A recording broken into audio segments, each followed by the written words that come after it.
Have you ever walked into a room and felt like you were nothing more than a well-placed piece of IKEA furniture?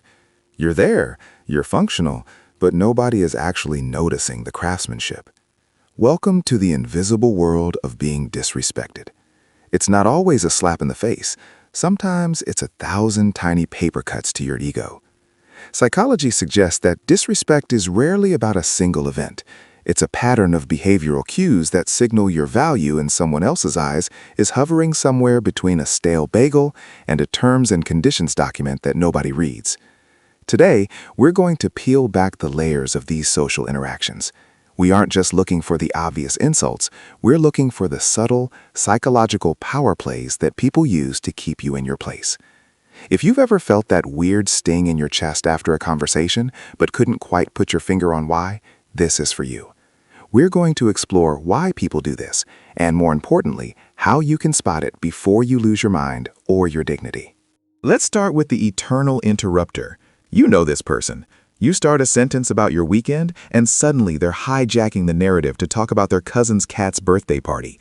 Psychology says that when someone constantly interrupts you, they aren't just excited, they're signaling that their internal monologue is significantly more valuable than your external one. It's a dominance display, plain and simple. It's the verbal equivalent of someone parking their truck across 3 spots in a crowded lot. They are essentially saying, your thoughts are the opening act, and I am the headliner. It's frustrating, it's rude, and if you let it slide once, it becomes the blueprint for your entire relationship. We've all played the polite game, where we just wait for a gap to finish our sentence. But guess what? That gap never comes, because the interrupter doesn't breathe, they just reload. Recognizing this isn't about being sensitive, it's about identifying a fundamental lack of regard for your voice. Then we have the backhanded compliment, the Trojan horse of social interaction. It sounds like praise, but it's packed with soldiers ready to burn your confidence to the ground. Oh, I love how you'll just wear anything. Or, you're so brave for taking that job with such a low salary. It's the ultimate passive-aggressive tool used by people who want to insult you while maintaining plausible deniability. If you get upset, they get to play the victim and tell you that you're too sensitive or taking it the wrong way. Psychology labels this as a way to maintain a hierarchy. By phrasing an insult as a compliment, they keep you off balance. You're left wondering if you should say thank you or get lost. This confusion is exactly what they want. It's a subtle way of reminding you that they are the judge of what is good, fashionable, or successful, and you are simply the subject being judged. If you find yourself constantly decoding someone's praise, that's a massive red flag that respect has left the building. Now, let's talk about the phone addict. We live in a digital age, sure, but if you're pouring your heart out about a personal struggle and the person across from you is scrolling through memes of screaming goats, there's a problem. Psychology calls this phubbing, phone snubbing. It's one of the most common ways modern disrespect manifests. By choosing a glowing rectangle over a living, breathing human being, they are explicitly stating that the entire internet is more interesting than you. It's a micro-rejection that happens in real time. It tells your brain, I am not worth 5 minutes of undivided attention. And the worst part? We've become so used to it that we often apologize for interrupting their scrolling. Think about that. You are apologizing for wanting the basic respect of eye contact. If someone can't put their phone face down while you're sharing a piece of your life, they don't value your time or your presence. Period. No emoji is worth your self-esteem. This leads us to the agitation phase of our psychological deep dive. Why does this matter so much? Because being disrespected isn't just a social annoyance, it's a slow-acting poison for your mental health. When you consistently allow people to ignore your boundaries, your brain starts to believe the lie that you don't deserve better. It's called learned helplessness. You start to internalize the disrespect, thinking, maybe I am boring, or maybe my opinions don't matter. This erodes your self-worth until you become a shadow of your former self. You stop speaking up in meetings, you stop sharing your dreams, and you start accepting crumbs of affection as if they were a feast. The person disrespecting you isn't just ruining your afternoon, they are reshaping your self-perception. And the longer you stay in that environment without fighting back, the harder it becomes to remember who you were before the world told you to be quiet. This is where the nice guy or nice girl trap becomes a prison. And let's not forget the public humiliator, the one who uses you as the punchline of a joke to make themselves look cooler in front of a crowd.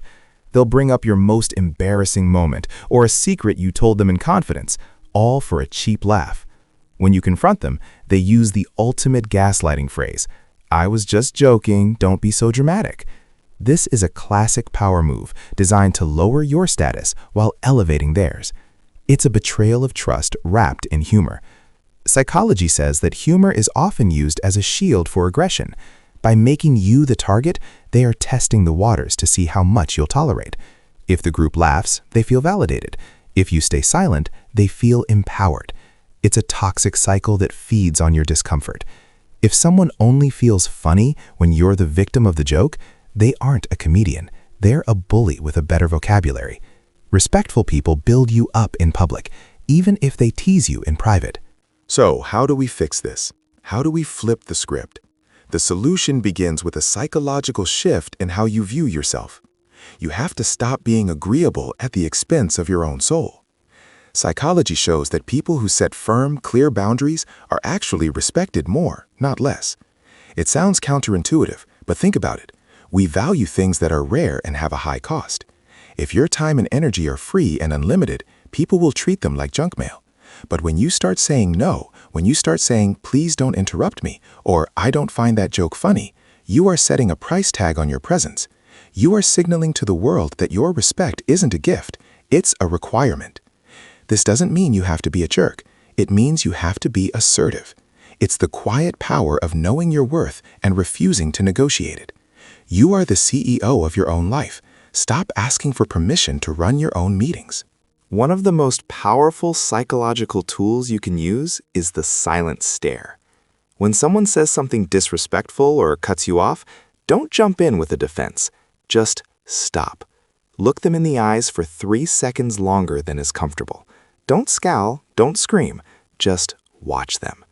Most people can't handle the vacuum of silence. They'll start to backtrack or feel the weight of their own rudeness. This is called nonverbal confrontation.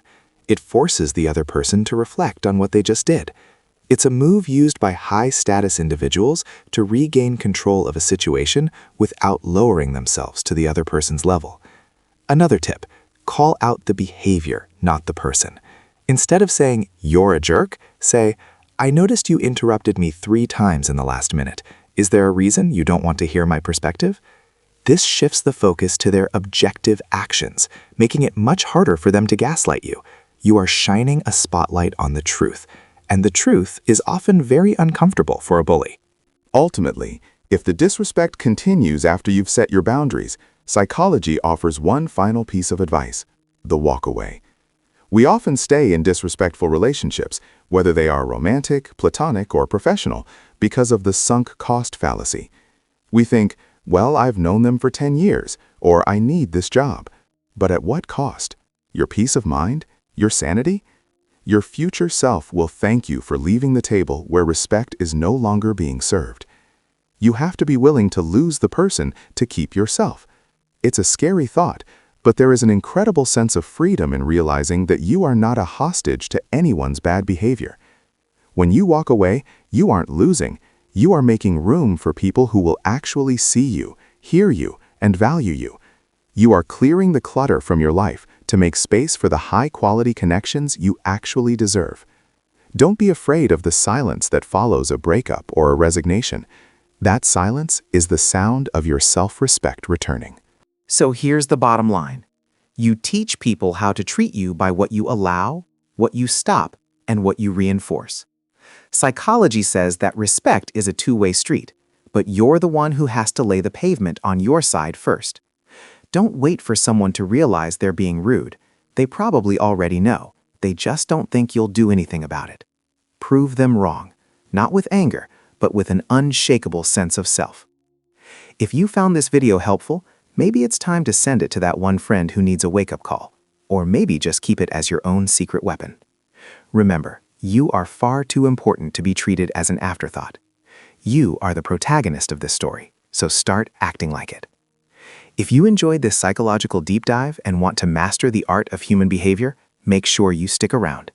Don't forget to like and subscribe for more updates. We've got a lot more to uncover together. Until next time, keep your head high and your boundaries higher.